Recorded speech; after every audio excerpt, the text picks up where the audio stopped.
Hello students, कैसे हैं आप सभी लोग। उम्मीद करता हूं बेटा आप लोग बढ़िया होंगे। स्वागत है आप सभी स्टूडेंट्स का ज्ञान सागर क्लासेस में।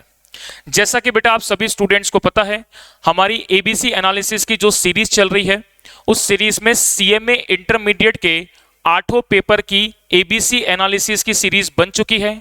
और अभी तक अगर आपने उसको नहीं देखा है तो आप प्ले लिस्ट में जाकर के उसको देख सकते हैं, और यहां पर आई बटन में उसका लिंक भी आपको शो हो रहा होगा।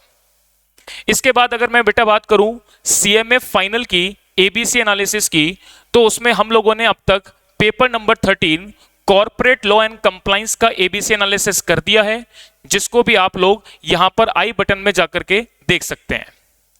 इसके अलावा बेटा स्टूडेंट्स अगर मैं बात करूं, तो अगर आपको कोई भी पेड क्लासेस से रिलेटेड क्वेरी की बारे में अगर बातचीत करनी है या कुछ पूछना है, तो डिस्क्रिप्शन में दिए गए नंबर पे जाकर के आप लोग कांटेक्ट कर सकते हैं, बात कर सकते हैं हमारी क्लासेस के रिगार्डिंग।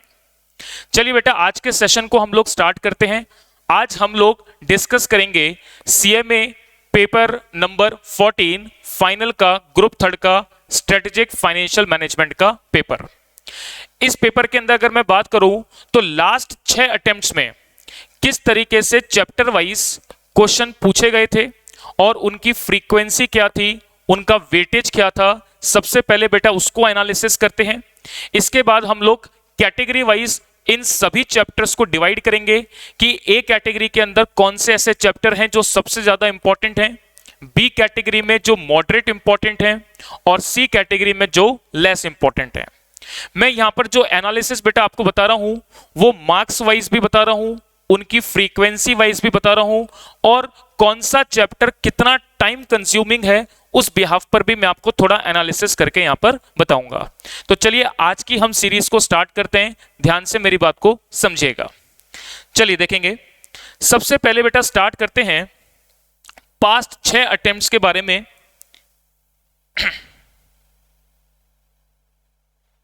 देखिएगा, सबसे पहले मैं बात कर रहा हूं टॉपिक नंबर 1, जो कि है आपका investment decision, project planning and control. ये चैप्टर बेटा आपका कैपिटल बजटिंग से रिलेटेड है। सीएमए इंटरमीडिएट के अंदर आपने पेपर नंबर 10 फाइनेंशियल मैनेजमेंट में आपने study note number 11 capital budgeting का चैप्टर पढ़ा होगा। उस चैप्टर से रिलेटेड थोड़ा सा एडवांस कंटेंट आपको फाइनल में अपने टॉपिक नंबर 1 में देखने को मिलता है, जो कि पूरा चैप्टर कैपिटल बजटिंग से रिलेटेड है। इस चैप्टर के अंदर अगर मैं बात करूं बेटा वेटेज की और मार्क्स वाइज अगर इसका मैं डिस्ट्रीब्यूशन देखता हूं, तो इसका हर एग्जाम में जरूर से क्वेश्चन आपको देखने को मिलता है। और अगर मैं इसकी एवरेज मार्क्स के अलॉटमेंट की बात करूं, तो 10 नंबर का क्वेश्चन आपको हर एग्जाम में देखने को मिल रहा है। इसके बाद बात करते हैं स्टडी नोट नंबर 1 के सेकेंड चैप्टर की, जो कि सीएमए फाइनल के आपके एसएफएम के पेपर का पार्ट है। दूसरा जो आपका टॉपिक है वो है evaluation of risky proposal and investment decision. ये भी just like a similar chapter है, कैपिटल बजटिंग से मिलता जुलता, थोड़ा सा डिफरेंट है इसके अंदर। और इसके अंदर अगर मैं बात करूं, तो हर एग्जाम में आपको लगभग क्वेश्चन देखने को मिलता है। एक पर्टिकुलर एग्जाम में यहां पर देखने को नहीं मिला था, और जब भी एग्जाम में आया है आप देखें 14 नंबर, 16 नंबर, 16 नंबर, 10 नंबर का आपको देखने को मिला है। अगर मैं इसको अलॉट करता हूं एवरेज मार्क्स के बिहाफ पर पास्ट 6 अटेम्प्ट्स में, तो लगभग 10 से 11 नंबर का ये क्वेश्चन एग्जाम में देखने को मिलता ही मिलता है। इसके बाद देखिए बेटा बात करते हैं तीसरे टॉपिक की, जो कि है आपका लीजिंग डिसीजन का। लीजिंग डिसीजन का जो आपका टॉपिक है, ये भी हर एग्जाम में आपको देखने को मिलता है। इसकी फ्रीक्वेंसी भी ऑन एन एवरेज आपको हर एग्जाम में 10 नंबर के आसपास देखने को मिलती है। तो ये मैंने बात करी स्टडी नोट नंबर 1, जो कि एसएफएम के पेपर का पार्ट था पहले 3 चैप्टर्स का। इसके बाद आगे बात करते हैं, नेक्स्ट टॉपिक है यहां पर 4th नंबर का, जो कि है institution in finance market. Finance market में कौन कौन से इंस्टीट्यूशंस वर्क करते हैं, जैसे आरबीआई हो गया, एनबीएफसी हो गया, इंश्योरेंस कंपनीज हो गई, उनके रिगार्डिंग कुछ थ्योरेटिकल कंसेप्ट्स आपको इस चैप्टर में देखने को मिलते हैं। और बेसिकली अगर बेटा मैं एग्जाम में बात करूं, तो इस चैप्टर से आपको थ्योरेटिकल क्वेश्चन 1 मार्क्स या 2 मार्क्स के रिगार्डिंग देखने को मिलता है। ज्यादा बड़ा कंटेंट आपको देखने को नहीं मिलता है।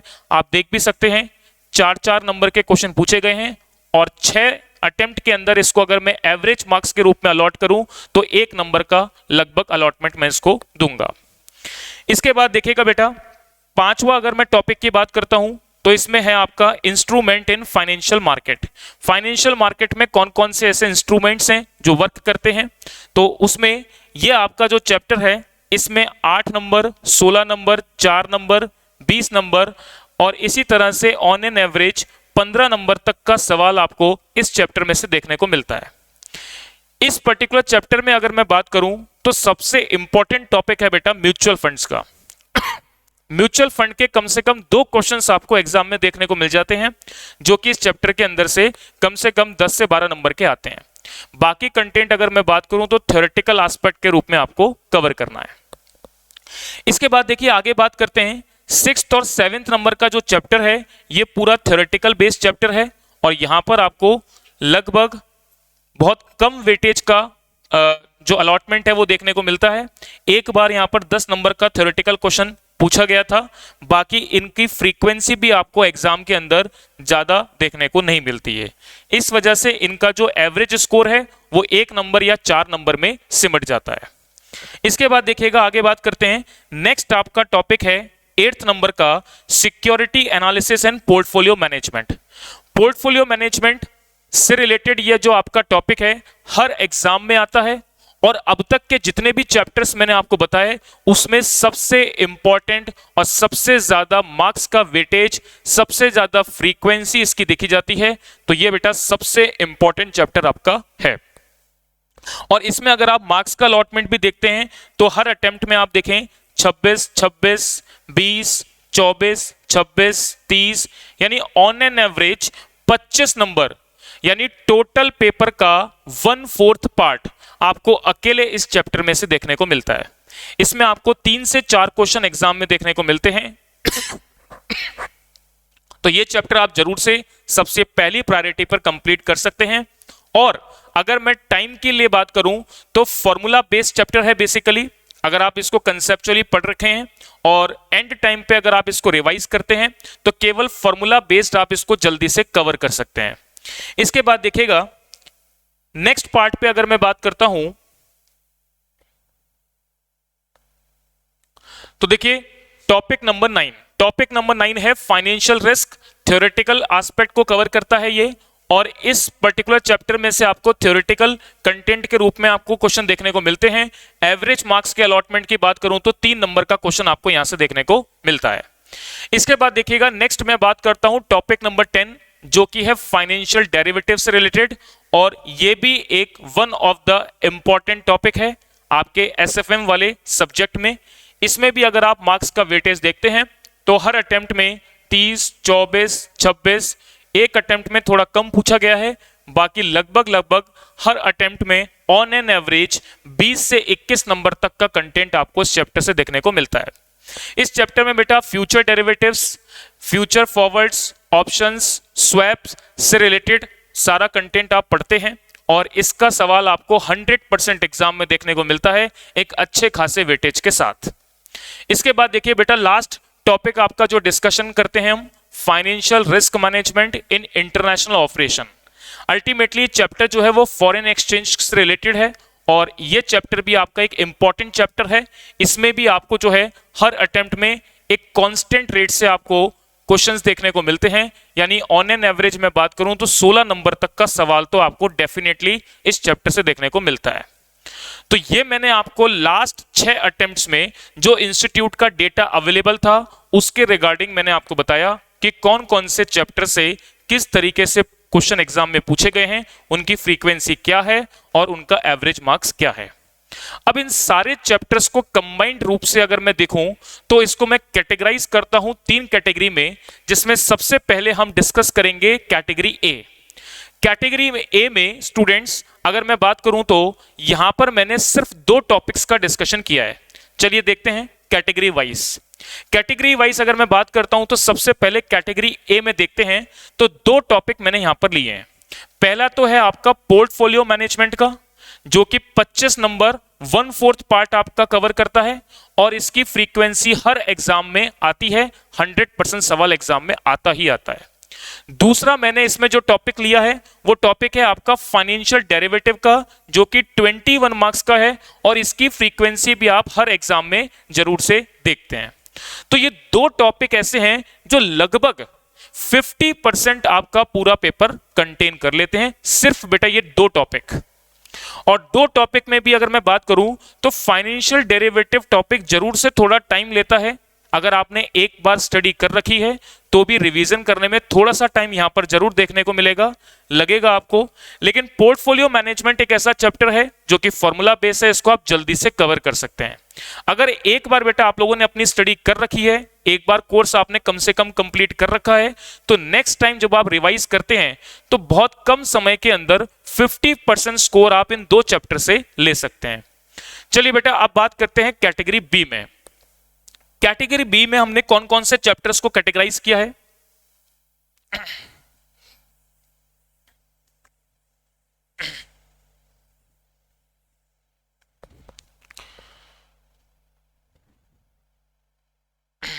देखिएगा, अब मैं बात कर रहा हूं कैटेगरी बी की।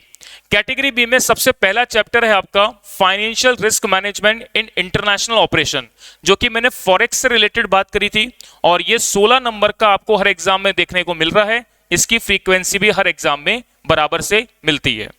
इसके बाद मैंने बात करी इंस्ट्रूमेंट इन फाइनेंशियल मार्केट, जिसके अंदर मैंने आपको बताया जो प्रैक्टिकल टॉपिक आप पढ़ते हैं वो है आपका म्यूचुअल फंड के रिगार्डिंग। तो म्यूचुअल फंड के प्रैक्टिकल क्वेश्चन आपको इस चैप्टर में से देखने को मिलते हैं, इसलिए इसकी वेटेज जो है वो एवरेज मार्क्स 15 के अप्रॉक्स दिखी जाती है और इसकी फ्रीक्वेंसी भी लगभग हर एग्जाम में आती ही आती है। इसके बाद स्टूडेंट्स अगर मैं बात करूं थर्ड टॉपिक पर, जो कि है आपका investment decision project planning and control, जो कि कैपिटल बजटिंग से रिलेटेड मैंने चैप्टर आपको बताया था और इसका एवरेज स्कोर है 10 नंबर का, हर एग्जाम में इसकी फ्रीक्वेंसी देखी जाती है। दूसरा मैंने टॉपिक आपको जो करवाया था वो था evaluation of risky proposals and investment decisions. इसकी अगर मैं एवरेज मार्क्स के अलॉटमेंट की बात करूं तो 11 नंबर तक का देखा जाता है। एक बार एग्जाम में नहीं आया है, लेकिन लगभग हर एग्जाम में आपको इसमें से क्वेश्चन देखने को मिलता है। इसके बाद लास्ट टॉपिक कैटेगरी बी में अगर मैं कैटेगराइज करूं तो इसमें लीजिंग डिसीजंस का है, जो कि 10 नंबर का स्कोर करता है और हर एग्जाम में इसकी फ्रीक्वेंसी देखी जाती है। अब मैं आपको एक बड़ी इंपॉर्टेंट इंफॉर्मेशन बताता हूं कैटेगरी बी के रिगार्डिंग। कैटेगरी बी में स्टूडेंट्स मैंने 5 टॉपिक्स को कवर किया है। 5 टॉपिक में मैं ऐसे 2 टॉपिक आपको बताता हूं जो बहुत कम टाइम के अंदर आप जल्दी से इन टॉपिक को कवर कर सकते हैं। इसके अंदर अगर मैं एक टॉपिक की बात करूं तो वो है टॉपिक नंबर 2, जो कि है इंस्ट्रूमेंट इन फाइनेंशियल मार्केट। इसके अंदर कुछ थ्योरेटिकल कंटेंट बेटा आप लोग पढ़ते हैं, साथ में आपको मैंने बताया म्यूचुअल फंड। म्यूचुअल फंड के जो प्रैक्टिकल क्वेश्चंस हैं वो ज्यादा टाइम कंज्यूमिंग नहीं है। अगर आपने एक बार पढ़ रखा है तो ये बहुत जल्दी से आप रिवाइज कर सकते हैं, बहुत कम समय में रिवाइज कर सकते हैं। इसके बाद मैं बात करूं दूसरे टॉपिक की, तो इसमें यह है टॉपिक नंबर 4, जो कि है evaluation of risky proposal and investment decisions. ये टॉपिक जो अगर आप स्टडी नोट नंबर 1 का जो दूसरा पार्ट है, दूसरा टॉपिक है, अगर आप उसको देखते हैं तो इस टॉपिक को करने में भी बहुत कम समय लगेगा। कम समय के अंदर आप ये पूरा चैप्टर पढ़ सकते हैं। और अगर इन दोनों टॉपिक्स के स्कोर को मैं जोड़ता हूं तो ये टोटल 15 नंबर और 11 नंबर कुल मिला के 26 नंबर का स्कोर जो है वो बहुत कम समय में लिए जा सकते हैं। इस बात को आप ध्यान से समझेंगे। और अगर मैं टोटल कैटेगरी बी के मार्क्स की बात करूं तो 62 मार्क्स आपको यहां से देखने को मिल जाते हैं। इसके बाद देखिए बात करते हैं सी कैटेगरी की, जो कि सबसे लीस्ट इंपॉर्टेंट है, या अगर आप इसको स्किप भी कर दो तो भी चलेगा, ज्यादा इसमें आपको फोकस करने की रिक्वायरमेंट नहीं है। क्यों नहीं है? देखो, वैसे मैं आपको स्किप करने की रिक्वायरमेंट किसी चैप्टर के लिए नहीं बोलूंगा, किसी कैटेगरी को नहीं बोलूंगा, लेकिन अगर आप कैटेगरी सी में अगर थोड़ा सा देखें तो आपको यह बात का अंदाजा लग जाएगा। जैसे कि मैंने आपको बताया, देखिए कैटेगरी सी के अंदर यहां पर मैंने 4 टॉपिक आपके सामने बताए हैं, जो कि सारे ही टॉपिक थ्योरेटिकल कंटेंट को कवर करते हैं और इनका स्कोर, एवरेज स्कोर अगर आप देखो 1, 1, 4, 3, मतलब 9 नंबर तक का कंटेंट आपको देखने को मिलता है। और अगर आप फ्रीक्वेंसी भी देखोगे तो अच्छी खासी फ्रीक्वेंसी आपको यहां पर देखने को नहीं मिल रही है, कभी आ गया कभी नहीं आया, बहुत कम टाइम में ऐसा हुआ है। यानी अगर कॉमोडिटी एक्सचेंज की बात करूं इन चैप्टर्स में भी, तो ये एक ऐसा चैप्टर है जिसकी सबसे ज्यादा फ्रीक्वेंसी है। और इसके वेटेज की बात करें कम है, तो थ्योरेटिकल कंटेंट के रूप में अगर आप जो पढ़ना चाहते हैं वो कंटेंट आप यहां से कवर कर सकते हैं, इस पर्टिकुलर टॉपिक नंबर 3 से कवर कर सकते हैं। तो होप सो आपको ये वीडियो अच्छा लगा होगा।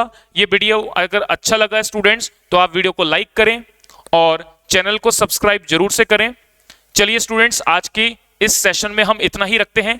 मिलते हैं हम अपने नेक्स्ट सेशन में एक नए सब्जेक्ट के एबीसी एनालिसिस के साथ। तब तक के लिए धन्यवाद।